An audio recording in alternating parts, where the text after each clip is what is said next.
Anggota Satreskrim Polres Cimahi membongkar sindikat peredaran uang palsu di Kampung Sindangsari, Kabupaten Bandung Barat, Jawa Barat. Setelah penyelidikan dan penyidikan, polisi menetapkan 3 orang sebagai tersangka. Mereka berinisial G, D, dan A memiliki peran berbeda dalam kasus ini. Saat diperiksa polisi, ketiganya mengaku membuat dan mengedarkan uang palsu untuk keuntungan pribadi. Sejumlah uang palsu sudah dikirim ke Indramayu, Jawa Tengah, dan Palembang. Kemudian pada saat penjualannya itu 4 dari 1, di mana dengan uang 4 juta, uang palsu 4 juta itu dibayar 1 juta rupiah. Ya, jadi 4 dari 1. Dalam kasus ini, polisi telah menyita 394 lembar uang palsu pecahan Rp100.000, 603 uang palsu pecahan Rp50.000, serta alat cetak uang. Kini para tersangka terancam hukuman 15 tahun penjara. Dari Cimahi, Jawa Barat, Yuwono, iNews melaporkan.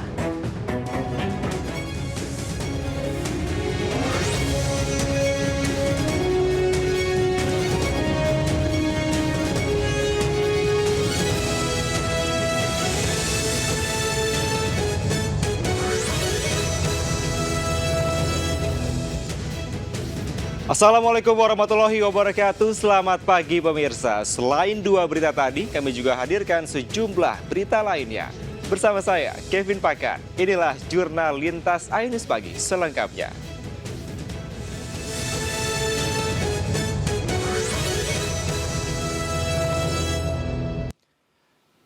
Pemirsa, aksi pencurian modul tower jaringan seluler oleh 2 pelaku terekam kamera pengintai CCTV di Pampangan, Lubek, Kota Padang. Kedua pelaku berhasil diringkus saat akan bertransaksi menjual barang hasil curian dengan petugas yang menyamar.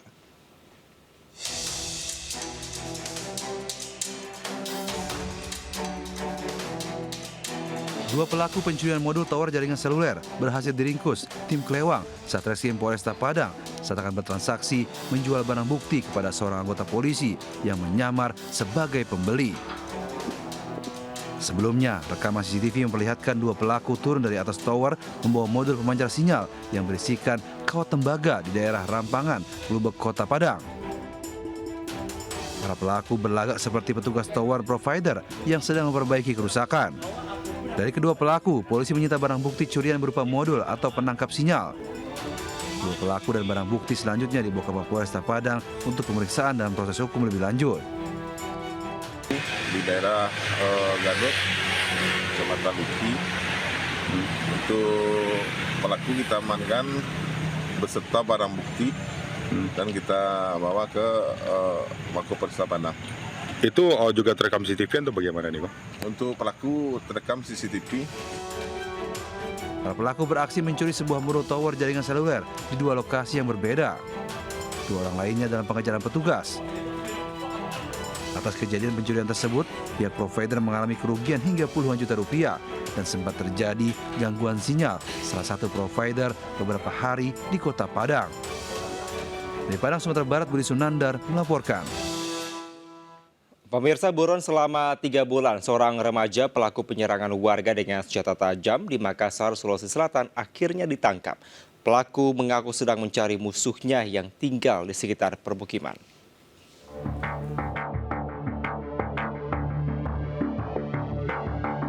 Dua pengendara sepeda motor tiba-tiba menyerang warga yang melintas di Jalan Kampung Nelayan Bahari, Nusantara, Makassar, Sulawesi Selatan. Lantaran panik, korban terjatuh dari sepeda motornya. Ia ketakutan melihat pelaku mengacungkan anak panah dengan ketapel.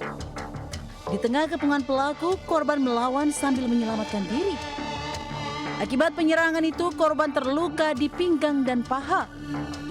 Berbekal rekaman CCTV, polisi menangkap 1 dari 4 pelaku penyerangan. Polisi juga menyita 2 anak panah beserta ketapelnya. Pelaku mengaku ia sedang mencari musuhnya yang tinggal di sekitar permukiman tersebut. Terduga pelaku ini mencari salah satu musuhnya di wilayah tersebut. Tetapi pada saat terduga pelaku ini menuju ke TKP, terduga pelaku ini berpapasan dengan seseorang yang hendak pulang kerja, sehingga terjadi pengancaman yang dilakukan oleh terduga pelaku. Saat ini polisi masih mengejar 3 pelaku lainnya yang buron. Namun 1 orang di antara mereka dikabarkan telah meninggal dunia.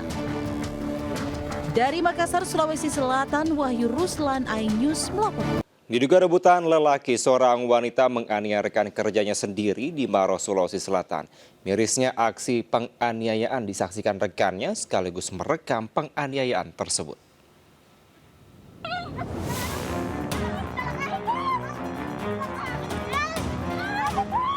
Inilah aksi penganiayaan yang dilakukan R, 19 tahun, kepada rekan kerjanya AB, 19 tahun, yang terjadi di kawasan Pergudangan 88, Kecamatan Marusu, Kabupaten Maros, Sulawesi Selatan.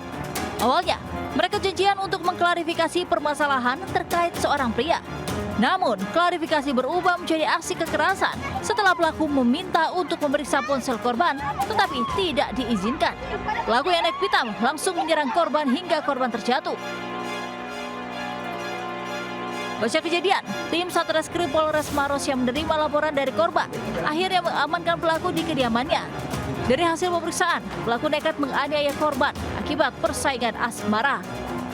Pelaku menduga korban juga menaruh hati kepada pria yang merupakan kekasihnya. Dugaan tindak pidana penganiayaan terhadap dirinya.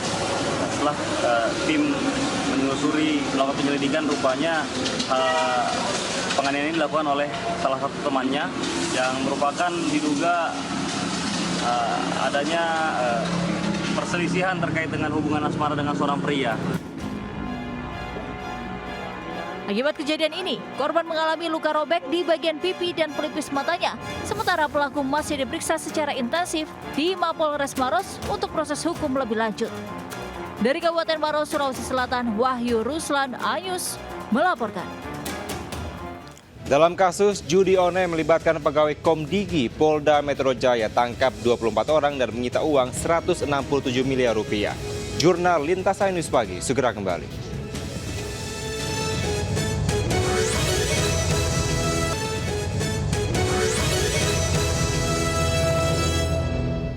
Ada masih di Jurnal Lintas iNews Pagi, pemirsa. Saat belanja daging sapi ke Pasar TB Cengkareng, Jakarta Barat, seorang ibu lanjut usia menjadi korban hipnotis.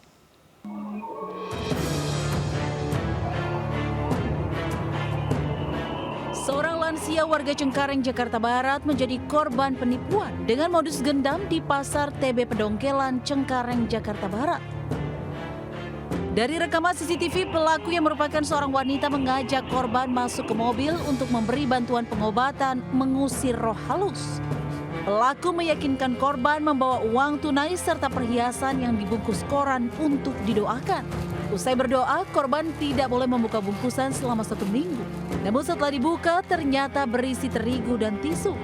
Akibatnya perhiasan dan uang tunai total 200 juta rupiah dibawa kabur pelaku. Ibu pulang ke rumah, duitnya dibungkus sama kertas koran, bawa ke saya bersihkan. Berbekal rekaman CCTV, korban telah melaporkan kasus ini ke Polres Jakarta Barat. Pemirsa, hasil penyidikan kasus judi online yang melibatkan pegawai Komdigi, Polda Metro Jaya menangkap 24 orang dan menyita uang 167 miliar rupiah. Para tersangka memiliki perannya masing-masing agar website judi online tidak diblokir Komdigi.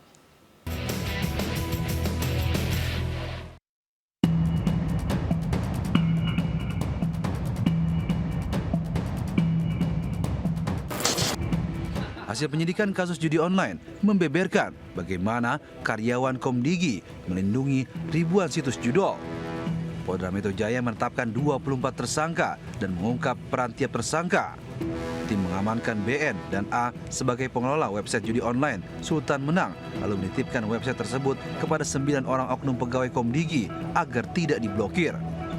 Mereka melindungi website judi online dengan mengumpulkan website judi dari para bandar oleh agen, lalu memberikan list website tersebut kepada tim verifikasi agar saat Komdigi menemukan website judi online, maka tersangka yang berperan sebagai tim verifikator dapat menjaga agar website judol tidak diblokir. Polisi menyita barang bukti uang 167 miliar rupiah, rekening dan e-commerce, perhiasan, barang dan jam tangan mewah, kendaraan dan aset lainnya. Para pemain judi ini tidak akan pernah menang. Yang menang adalah bandar. Untuk itu, bagaimana caranya pemerintah menegaskan memberantas segala bentuk perjudian.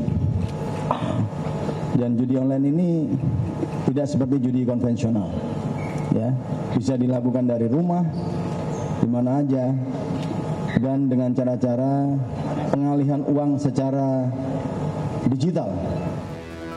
Kasus ini berawal dari patrol cyber menemukan website judi online yang dinamakan Sultan Menang, dan website tersebut menawarkan berbagai permainan sport, slot, kasino, hingga adu ayam. Dari Jakarta, Naura Syafika, Ahmad Putra melaporkan. Pemirsa, liputan tadi sekaligus menutup jurnal Lintas iNews pagi hari ini. Saya Kevin Pakan serta kerabat kerja yang bertugas undur diri. Terima kasih atas kebersamaan Anda. Selamat pagi. Wassalamualaikum warahmatullahi wabarakatuh.